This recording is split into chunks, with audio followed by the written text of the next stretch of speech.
Jonek janaria zaborrontzira bota zuen.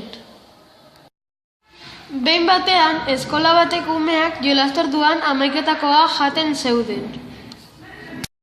Halako batean, ume batek, hau da, Jon, bere 11-takoa zaborrontzira bota zuen.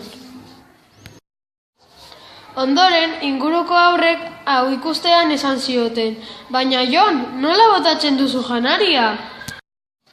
Badakizu nire etxean ez dugula dirurik eta ezin ditugula janari batzuk erosi, esan zion beste batek.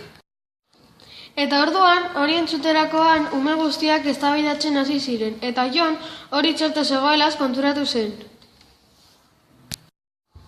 Amaitzeko, Jon etxera joan zenean bere gurasoei gertatutakoa kontatu zien, eta berriro ez zuela horrelakorik egingo esan zien. Eta familiarekin batera erabaki zuten janaria erosteko diru arazoak duen jendeari laguntzea.